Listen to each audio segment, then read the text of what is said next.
और हम चाहते हैं कि अभी बहुत साल हो गए स्वतंत्रता के बाद, 70 साल 73 साल हो गए, अभी तक इन लोगों को उनका हक नहीं मिल पा रहा है।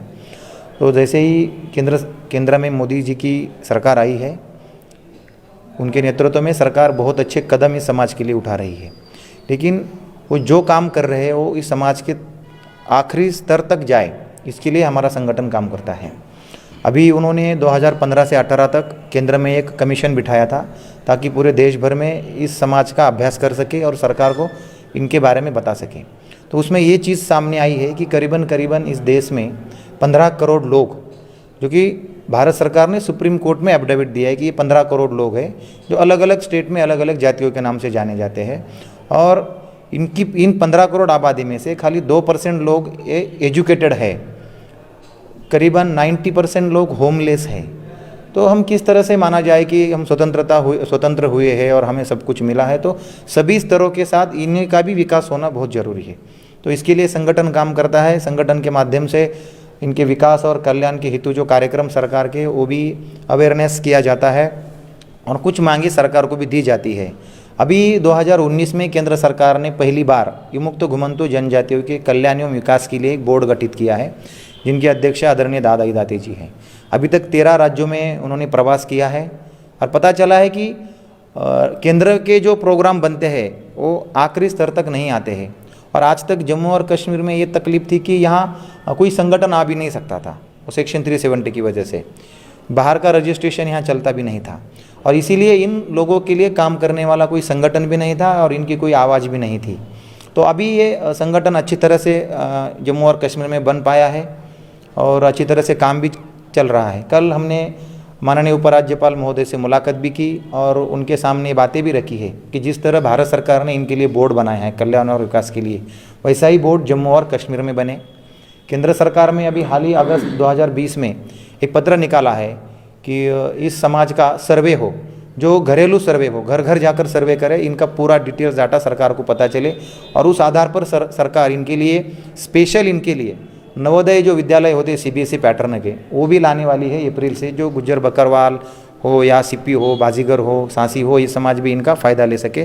और खाली इनके विद्यार्थी के लिए आने वाला है, जो इनके पास स्किल होती है, जो उस स्किल के लिए भी उनके कुछ बिजनेस उसको ट्रेनिंग दिया जाए और उनके लिए सरकार उनको फाइनेंशियल असिस्टेंस दे सके, इनका जीवन स्तर बड़ा हो सके, इनके महिलाओं के बचत गढ़ बन सके, इनके हेल्थ के बारे में, इनके घर के बारे में सरकार सोच रही है। सरकार बहुत सीरियस है। सरकार चाहती है कि ये जहाँ बसे है वही उनको बसाया जाए। सर कितना फ़ायदा होगा इससे? फ़ायदा मतलब आप देखिए कि तकलीफ ये है कि ये ज़्यादा से ज़्यादा माइग्रेशन करते हैं, तो एक सीज़न में यहाँ रहेंगे, दूसरे सीज़न में कहीं और जाते हैं। जब तक इनको स्थिर न किया जाए, इनको घर न बना के दिया जाए, तब तक ये एक जगह पे नहीं रहेंगे। तो इनको घर ऐसे दिए जाए, अभी ये फॉरेस्ट लैंड में भी रहते हैं ये लोग, तो इनको बहुत बड़ी तकलीफें आती है। फॉरेस्ट एक्ट की वजह से इनको ऑफिसर लोग भी तकलीफ देते हैं। तो सरकार, कल ही उपराज्यपाल महोदय ने बताया कि फॉरेस्ट एक्ट के ऊपर अभी सरकार काम कर रही है ताकि इनको कोई तकलीफ ना हो। वो लोग जहाँ है, अभी उनका आइडेंटिफिकेशन चालू होने वाला है कि वो कौन सी भूमि पे रहते हैं, प्राइवेट है, खुद की है या सरकारी है, तो उनको वही घर देने का सरकार सोच रही है। तो इस संबंध में हर डिस्ट्रिक्ट लेवल पे इनकी एक कमेटी बने ताकि माननीय DC साहब जो भी है वहाँ के कलेक्टर हो, उनके अध्यक्षता में एक समिति बने और उनके जो भी लैंड के इश्यू हो, उनके एजुकेशन के हो, वो वहीं पे सुलझाया जाए। उनको नाम दिया है कि जिला तकरार निवारण समिति, इस तरह की समिति गठित की जाएगी। तो सरकार ने पत्र निकाला है, तो सरकारी स्तर पर काम हो रहा है, लेकिन उन लोगों को भी पता चलना चाहिए उनको, क्योंकि वो एक घर में एक जगह पर रहते नहीं हैं, तो उनको भी पता चलना चाहिए। इसके लिए संगठन काम कर रहा है। कल जम्मू में हमने बहुत सी जगहों पे विजिट भी की। एक जगह जो बाजीगर महिला होती है उनके लिए टेलरिंग और कटिंग का ट्रेनिंग इंस्टीट्यूट भी कल उसका इनाग्रेशन हुआ है। और हम चाहते हैं कि ऐसे ही इंस्टीट्यूट और ऐसे ही संस्थाएं इन बकरवाल गुजरवाल समाजों के लिए भी कार्यान्वित हो। उनको जो भी धंधा रहता है, जो भी वो भेड़ बकरियाँ करते हैं, उनके लिए सरकार से भी उनको कुछ फाइनेंस मिले ताकि वो बढ़ा सके।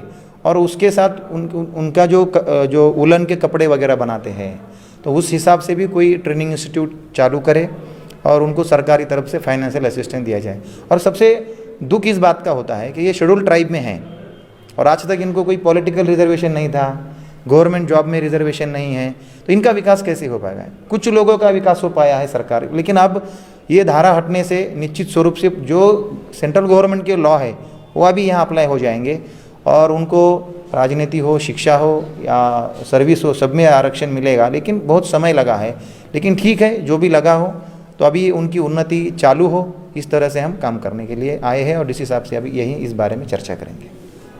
मेरे साथ हमारे संगठन के राष्ट्रीय उपाध्यक्ष है भगवान दास शर्मा जी, प्रदेश के अध्यक्ष है चंद्रभूषण जी और बिश्ना के बीडीसी चेयरमैन हैं सुजीत कुमार जी। तो हम आज उनसे साथ बात करेंगे और देखते हैं किस तरह से किस सकारात्मक ढंग से वो उसको आगे ले पाते हैं। Subscribe now and press the bell icon. Never miss an update.